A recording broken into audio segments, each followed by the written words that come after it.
What's up, peoples? Al York Sports. 15 quickest minutes. The saga continues.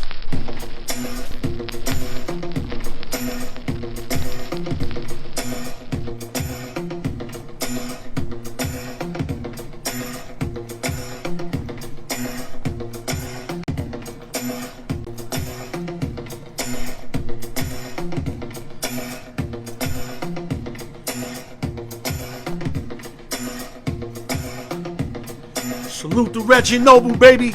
Red man in the building. Al York Sports. 15 quickest minutes. Y'all already know. Let's get it, baby. I got more time information for y'all, so let's get down to it, baby. Al York Sports, baby. Woo! Reggie Noble in the building. What's going on, everybody? Before we start our show, y'all already know. YouTube, share, subscribe, hit the notification bell. Drop your comments, man. Everything's important, man. And shout out to the East Coast, West Coast, Midwest, Las Vegas, New York City, LES to the death, Triple H, everything, Dwayne Beeman. Credit fix, never too late to get your credit fix. IG me, inbox me, email me, al.newyork@yahoo.com. Never too late to get your credit fix. You need advertisement, split screen, beginning of my joint, or I bring the whole unit to your crib. Whatever it is, hit me up. We'll figure something out. That's what we do. We'll figure something out. And last but not least, like I always say, open sessions every Fridays and giveaways. We're getting more people to join. Like I said, man, it's a fun event. Show your love.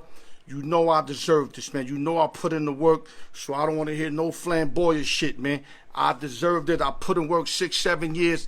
Join it, let's have some fun, and let's just continue to do it on a weekly basis, man. Let's go to the sports real quick. I'm going to start off with the Bronx Bombers. We won 6 in a row. We in third place, a half a game behind the Red Sox, and a full game behind the Devil Rays. And the Devil Rays are hot, or the Rays. Let me just say the Rays. The Rays have pulled off 11 in a row. They won 2 extra inning games in a row against the Jays. They expose the Jays bullpen. That's what they do. They'll work your starter and get into the pen. That's why the Yankees got a big chance of dealing with them, because the Yankees have a bullpen unlike the Jays. That's where the Jays are going to crumble at. But back to the Yankees, we got 35 straight scoreless innings from our starters, which is 6 starts in a row where we haven't given up a run yet. Our earned run average as a unit is 3.17. Came a long way with them 35, shutout innings, and the games being low scoring that we giving up runs. That lowered our earned run average for the year. So now we just got to continue to do that. We got to get Severino back. Once we get Severino back, I still think we got to acquire another pitcher that we could count on just in case of injury. But I love the work that Kelly Kluber's doing. Just threw a no-hitter the other day at Texas. Kluber's looking like he's coming around. Cole's pitching magnificent. Cole's got like a 1.81 earned run average, 6-2. So Cole's stepping up to the plate. Now we don't know the third starter between Hamon, Talion, Montgomery. That's why Severino's got to come in and take over that third spot. And then everybody else, we just could flip-flop them. Salute to the Yankees, 6 in a row. We still got a lot of work to do, but salute to how we playing right now. Bronx Bombers. Other news. A lot of news going around about the Atlanta Falcons superstar Julio Jones, the 2011 6th overall pick. He wants to leave ATL. He said he want to go somewhere and win. I don't think that's how you do it. You throwing Matt Ryan under the bus. You throwing, you throwing the owners under the bus, Fontenot, etc. I don't think you do that, but I think he wants out so bad that he's calling people out. And Julio's an all-time Falcon leader in catches with 848 yards, 12,896, almost 13,000. And he's second in touchdowns behind Roddy Wright with 60. He would have passed Roddy Wright, but he bouncing. So there's teams that want him. I think the front runners would be Belichick and the Patriots. I like to see Mac Jones throw to Julio Jones. 2 Roll Tide players. No, they didn't play together, but they both from Bama. And I like to see the combination of Mac throwing it to Julio. That would be beautiful for the next, let's say, 3 somewhat years, whatever Julio got in his tank. And the way Julio's built, as long as he's healthy, he can give you 3-4 straight years. Kind of got like the T.O. body. So that body, as long as he's healthy, he can ball out another 3-4 years. I think Julio, if I'm correct, it's about 33. He definitely could play to 36. But the Patriots got to make that move. You got the Titans that want him. You got a lot of teams that want him. You got the Niners that also want him. A lot of teams want Julio's services. Green Bay could use his services. But I think Belichick finds a way to get Julio Jones. Let me give you last year's numbers. 9 games, 51 catches, 771 yards, 3 touchdowns, 15.1 yards per average. He was hurt most of the year, and it's for career 135 games, 848 receptions, almost 13,000 yards, 60 touchdowns, 15.2 yards per reception, 7-time Pro Bowl, 1 chip appearance. Julio Jones, wherever you go to, handle your business, man. You still, to me, top 5 receiver. Used to be top 3, but now I'm bringing you to top 5 because you're getting older and you're starting to get injury prone. Other news. Let's go to the MLB real quick. I'm going to check up on Albert Pujols. Pujols, since he left the Angels and went to the Dodgers, has played 6 games, 19 at-bats, 5 hits, 1 home run, 5 RBIs, hitting .263. I like how the way the Dodgers are utilizing him. I think they platooning him and Muncy at first, lefty-righty. Perfect scenario for Pujols. All he got to do is play his part. If he could continue to hit .263 and get some big hits like he had the other day, big RBI hits, he will maintain his services for the rest of the year, and he can pick up another World Series. He really could pick up another World Series. I think he got 2 with the Cardinals, and he'll love nothing better than to walk off the field this year and win another one and go like this to the Anaheim Angels. Salute to Albert Pujols. Other news, let's go to Sunday's games real quick. NBA, you got the Sixers who beat the Wizards 125-118. Wizards led by 1 at the half. Sixers came storming back in the second half and ended up winning 125-118. Westbrook had 16, 14, and 10. Beal 33, 10, and 6. And Berton 14, 5, and 1. And for the Sixers, Tobias Harris 33, 10, and 6. Embiid 36 and 3. And Simmons 6, 15, and 15. And a bunch of defense for Simmons, who's been playing off the wall. He still can't shoot a jump shot, but he's doing everything else. Salute to the Sixers winning game 1. Let's go to another game that was, very, very good game. The Memphis Grizzlies defeated the Utah Jazz 112-109. And Jazz played without their best player, you know what I mean, and Donovan Mitchell, which is huge. I mean, they lose by 3 with no Donovan. That tells you Donovan definitely makes a 3-point difference. He's very upset at the team. They sat him down right before the game. He thought he was going to play, so he actually got anger. He's really mad that they sat him down, and now they down 1-0 and the best of 7, and the Grizzlies are balling right now. My boy Noah Parker kind of got them to upset the Jazz in this series. I said Utah 6, but I'm thinking Donovan was playing every game, so now it still might be 6, the most 7. Long as Donovan come back for game 2, the Jazz should be able to handle their business. And let me give y'all some numbers. John Morant, 26, 4, and 4. Brooks, big game for Brooks, man. 31, 7, and 2. Great game for Brooks. Valanciunas, 15, 12, and 3. And for the Utah Jazz, you got Bogdanovich at 29, 5, and 0. He got hot at the 4th quarter. Almost stole the game for them. Conley, 22, 6, and 11. And 6th Man of the Year award winner Clarkson, 14, 3, and 2. Salute to Clarkson for winning the 6th Man award. Word up. Let me go to other news.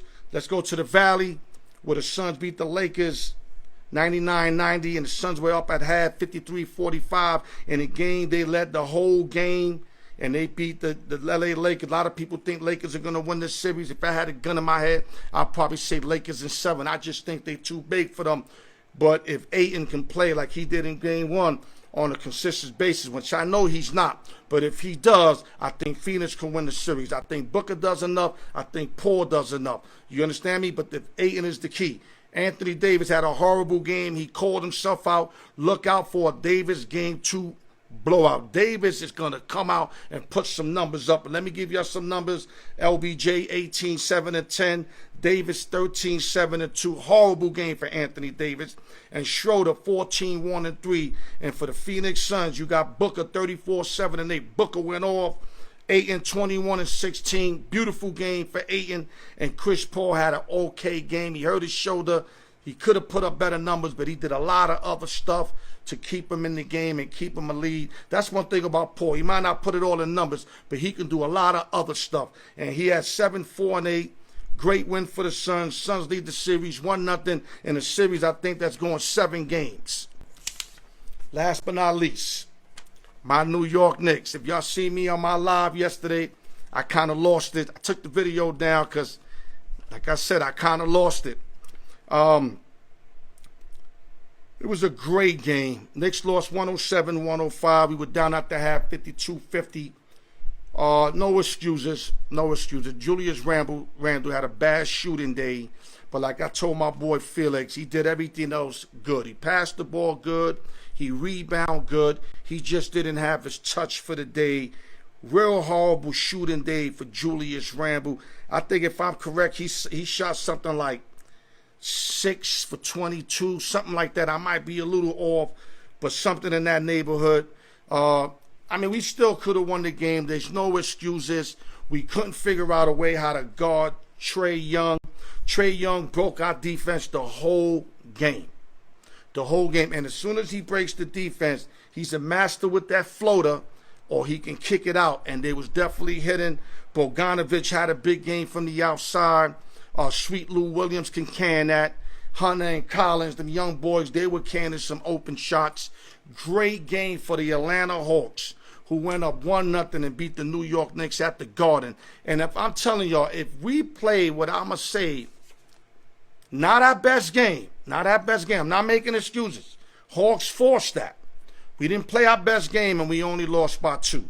So if Julius shows up and we hit a lot of them shots that we could have hit, and play better defense on Trae Young, I still think we win this series. But we got to win game 2 at the Garden. If we lose game 2, I'm going to have to say goodbye to the Knicks. They're not going to win the next 4 out of 5 games against Atlanta, who's got a lot of talent. But let me give y'all some numbers real quick. Trae Young, 32-7-10. Bogdanovich, 18-4-2. And Williams, 13, no rebounds, 2 assists. And Huerta was pretty big for them too. Another guy that can hit the open jump shot. I'm telling you, they're loaded with people that can pull up and hit. And then for our New York Knicks, you got Alex Burks, a.k.a. Buckets, 27-3-4. Burks had a huge fourth quarter. Though he missed an important shot with less than a minute that could have tied it. But it's all right. You know what I mean? Yeah, I think he dropped 18 in the fourth. We couldn't have asked more from Alex Burks. Then you got D Rose 17-5-5 and Randle 15-12-4. Randle shot 6 for 23. I said 6 for 22, 6 for 24. The correct number is 6 for 23. Julius Randle was on the field, and you know he's not going to shoot for that low percentage in game 2. We got to step it up from all aspects of the game in game 2. The only knock besides Julius not making the shots that I had in this game, I didn't like that Tom Thibodeau putting the Kenta out there late. Either the double team Trae or the guard Trae. Either way, Trae used them, hit him with the fake in the middle, went around the Kenta, and there's no way that he should have got directly around the Kenta. If the Kenta would have moved his feet quick enough, he could have had his body. No. Once Trae broke the Kenta down, it was ball game. I already knew, because once Trae got through, he got 3 options. That's 3 things that are going to happen. He's going to hit the floater, hit the open man, or get fouled. Either way, it spells disaster for the New York Knicks, and that's exactly what happened, and we lost. And like I said, no excuses. ATL's up 1-0. We got to tie the series in game 2 and do what we got to do, baby. And with that, that's the 15 minutes. All I'm going to say, man, let's go Knicks. Salute the Papoose for that joint. Salute to Reggie Noble for this joint. Open sessions every Friday and giveaways. Make sure you guys tune in. Come play the giveaway. Do what you gotta do. Support your boy, Al York Sports. No drinking and driving. The raw truth. I love you motherfuckers. And with that, I'ma turn this TV off. 100, y'all. Love y'all.